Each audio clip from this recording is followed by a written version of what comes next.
राजस्थान कर्मचारी चयन आयोग ने बोला है कि अगर आपने कोई फॉर्म फिल किया है उसके बाद अगर आप पेपर देने नहीं जाते हो किसी भी रीज़न की वजह से, अगर आपको लगता है कि आपकी तैयारी पूरी नहीं है या फिर आपका पेपर छूट जाता है किसी रीज़न की वजह से, अगर आप पेपर देने नहीं पहुंचते हो तो अब आप पे पेनल्टी पड़ेगी। ऐसा बिल्कुल नहीं होगा कि आप, ऐसा इसलिए हुआ कि इतने ज़्यादा बेरोजगार लोग हो रखे हैं, बेरोजगारी की वजह से लोगों में थोड़ा सा डर हो कि हमने फॉर्म तो फिल कर दिया, अब उनके हिसाब से उसी हिसाब से पेपर प्रिंट होता। मान लो उन्होंने क्या किया, आपने फॉर्म फिल कर दिया, फॉर्म फिल हुए 8 लाख बच्चों ने फॉर्म फिल किया, पेपर देने पहुंचे 6 लाख बच्चे, पर जो पेपर का प्रिंट हुआ, पेपर जो हुआ वो तो प्रिंट 8 लाख बच्चों के हिसाब से हुआ ना, बच्चे पहुंचे पेपर देने सिर्फ 6 लाख रुपए, 6 लाख बच्चे, तो क्या हुआ जो 2 लाख बच्चों का पेपर हमने प्रिंट कर दिया उसके लिए जो हमने सेंटर अलॉट कर दिया उसमें क्या हो रहा है, सरकार का बड़ा खर्चा हो रहा है।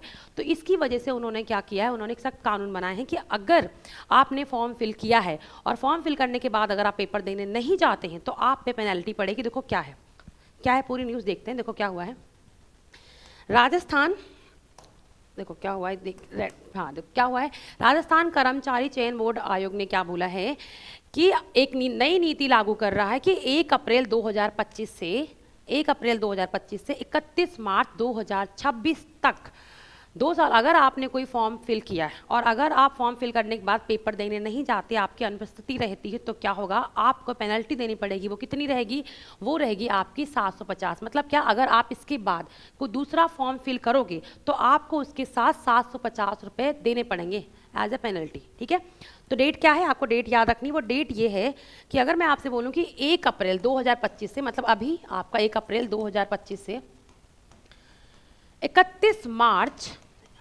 2026 एक आपका फाइनेंशियल ईयर है ना, आपको पता है 1 अप्रैल से हमारा फाइनेंशियल ईयर शुरू होता है। 1 अप्रैल 2025 से 31 मार्च 2026 तक अगर आपने कोई फॉर्म फिल किया है, ठीक है, ऐसे करके आपने 2 फॉर्म फिल कर दिए और अगर आप 2 फॉर्म फिल करके पेपर देने नहीं जा पाते हैं और आपकी अनुपस्थिति रहती है 2 पेपर में, 2 पेपर में अगर आप पेपर देने नहीं पहुंच पाते हैं, आपकी अनुपस्थिति रहती है, तो इस स्थिति में क्या होगा कि अगर आपने कोई अगला फॉर्म फिल किया है उसके बाद क्या होगा, अगर आपने कोई नेक्स्ट फॉर्म फिल किया है तो उस फॉर्म के लिए आपको 750 रुपये की क्या करनी पड़ेगी, पेनल्टी देनी पड़ेगी। क्या देनी पड़ेगी, 750 रुपये की पेनल्टी देनी पड़ेगी। तो इसलिए सोच समझ के फॉर्म को फिल करो आप लोग। ये इसलिए बताना चाह रहा आयोग कि भाई आयोग का खर्चा होता है, वो कॉलेज को अलॉट करते हैं कि भाई इस कॉलेज में पेपर होगा, उतने पेपर आपके प्रिंट कराए जाते हैं। अगर आपका ऑफलाइन पे पेपर हो रहा है या फिर ऑनलाइन पेपर हो रहा है तो उस हिसाब से वो आपको सेंटर अलॉट करते हैं, तो इसमें सरकार का खर्चा आता है। तो इसलिए आप पेपर फॉर्म फिल करने से पहले सोच विचार कर लो कि आप पेपर देने पहुंचोगे, आपको पेपर देना है, आपका मन है या नहीं, वो सब चीज़ें सोच लो, उसके बाद ही आप फॉर्म फिल करो।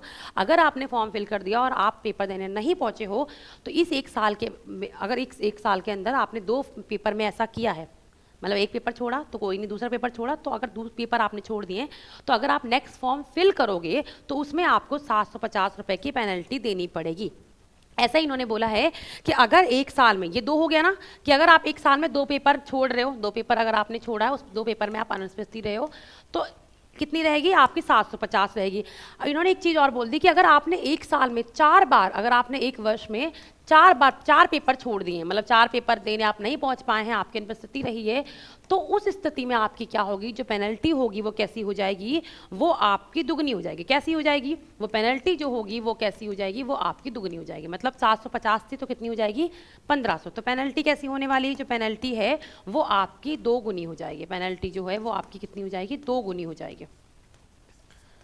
ठीक है, तो इन्होंने बोला 1 साल के अंदर अगर आप 2 एग्जाम देने नहीं पहुंचते हैं, दुगनी हो जाएगी। ठीक है, अगर आपने 1 साल 1 अप्रैल 2025 से 31 मार्च 2026 तक अगर आपने 2 फॉर्म फिल किए हैं, 2 फॉर्म फिल करने के बाद आप पेपर देने नहीं पहुंच पाते, कोई भी रीज़न हो, तो अगर आप पेपर देने नहीं पहुंच पा रहे हो तो आपको 750 रुपये की पेनल्टी देनी पड़ेगी अगर आप कोई नेक्स्ट फॉर्म फिल करते हो।